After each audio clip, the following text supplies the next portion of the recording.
If you've been trying to get published, but you're not having any luck, or you aren't getting the results that you think you should be getting, there are 3 reasons that you're not getting published. And in this video, I'm going to teach you what those reasons are and how to overcome them. You ready? Let's do it.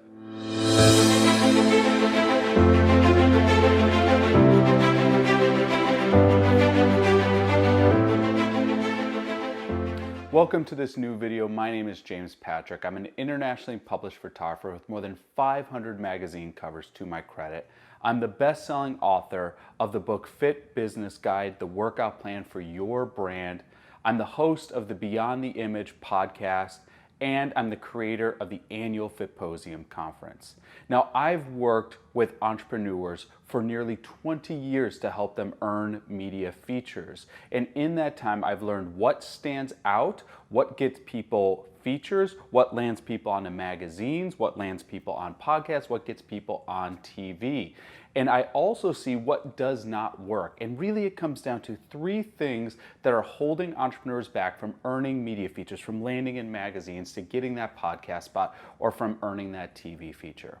And the first thing is you're not targeting the right outlets. Now, what do I mean by that? When it comes down to earning media, there are really only 3 goals of why you'd want to get published. The first is vanity, and that's totally fine, by the way. There are certain media outlets that you might want to get in front of, that you might want to get published with just because it'd be really cool.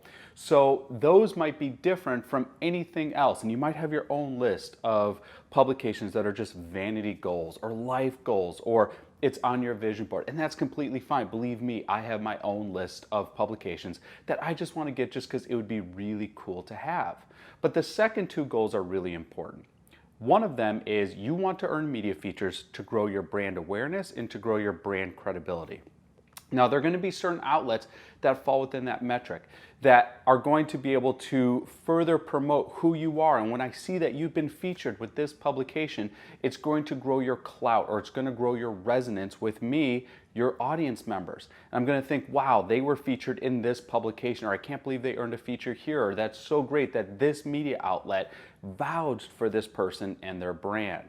So that's a second goal. And the third goal is you want to earn media features that are going to drive traffic back into your business. And that is going to be a little bit different too. Now, of course, you can have one publication that covers all 3 of those goals.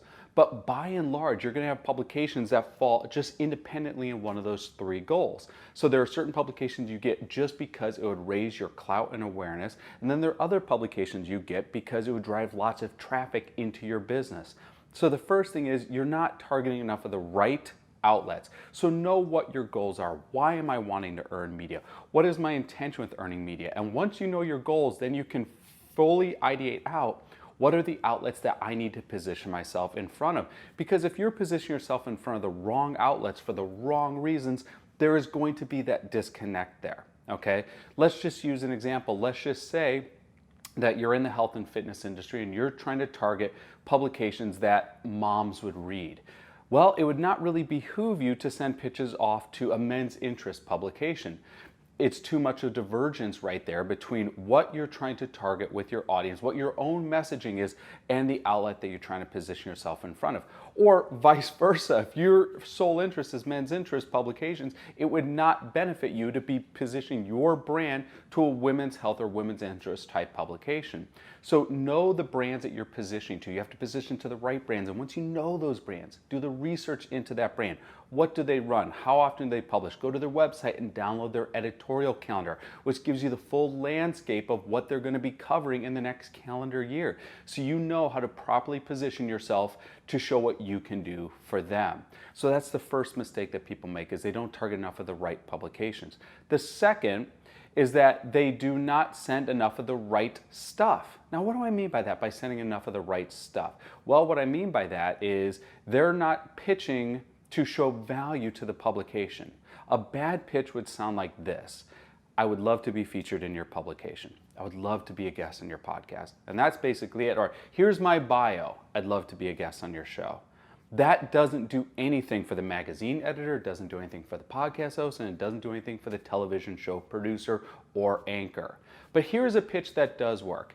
I read your magazine. I know this is your audience. This is what I want to contribute for your magazine. Notice the difference. Now, put yourself in the role of the editor. You're an editor of a magazine. You get 2 emails in the same day.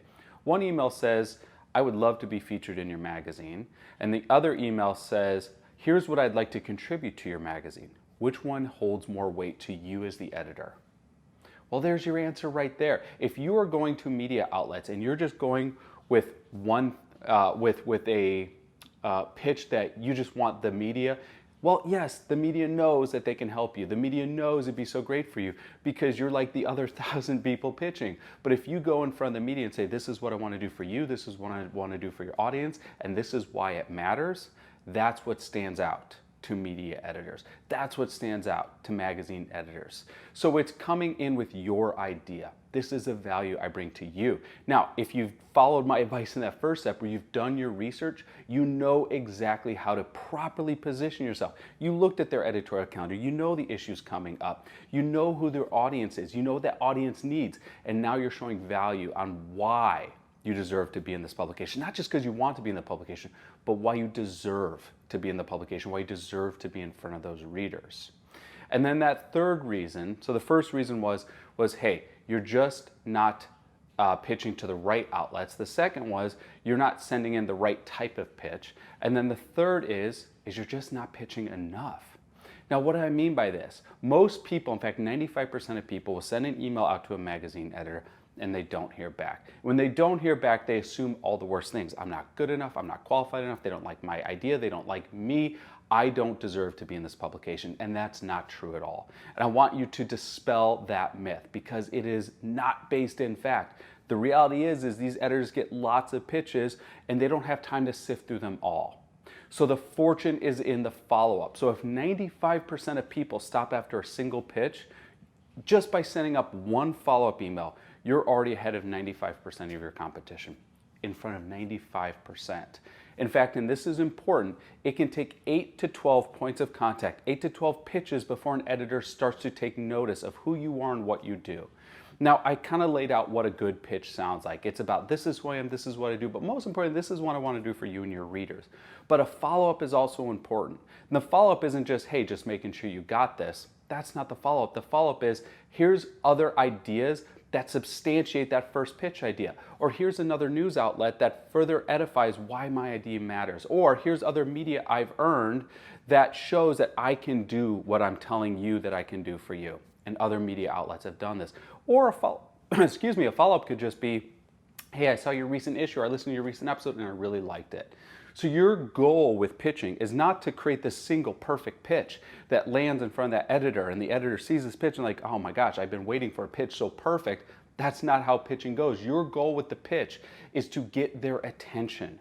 Because once you get a magazine editor's attention, once you get that podcast host's attention, once you get that TV show producer or anchor's attention, then the real work starts, the conversation starts, because then they're going to dive into what works for you.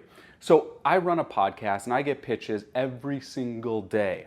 And a pitch that works is a pitch that says, hey, and here's an example of a pitch that I've received that I will pay attention to. Hey, we listen to your show, we know who your audience is. This is our idea on what we want to talk about on your show and why it benefits your listeners. That's it. That's a perfect pitch. And everything else just gets hyperlinked in. Here's the media kit, hyperlinked. Here's our website, hyperlinked. Here's other press that we've done, hyperlinked. So what they're doing is not saying we want to earn media. Of course they want to earn media. Of course they want to be on my podcast. And I know why they want to be on my podcast, because they want to drive traffic into what they're doing. That I know that. But what they're coming at me with is, this is the value we give to you and your audience. That's what you need to do. This is the value we give to you and your audience. Versus someone emailing saying, I'd like to be on your podcast.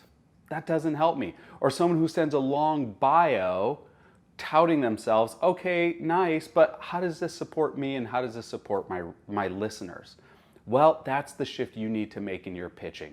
It's not about you, it's about the value you bring to that publication or that publication's audience or that podcast or TV network. What value do you bring? So when you undo these 3 mistakes, 1, target the right outlets. Do your research, understand these outlets. Number 2 is properly position yourself by showing the value. And then 3, the fortune is in the follow-up. Put a schedule into your calendar where you're following up with your contacts every 2 or 3 or 4 weeks, the fortune is in the follow-up. And when you do this, you will earn media features, you will get published. I cannot wait to see you implement this. If you have any questions at all, drop me a message. You can message me. My website's jamespatrick.com. I'm at jpatrickphoto on Instagram. But if you are looking for exclusive media features to cut out all the clutter and to directly build relationships with media outlets, then you need to be at our Fitposium conference. We do this every year, and our mission is to connect you directly with the leading editors and podcast hosts that can transform your career. And we take out all the clutter and we help you stand out to these outlets. But you need to go to fitposium.com to lock in your pass so you can position yourself to these amazing editors. I cannot wait to see your success. We'll talk to you in the next video.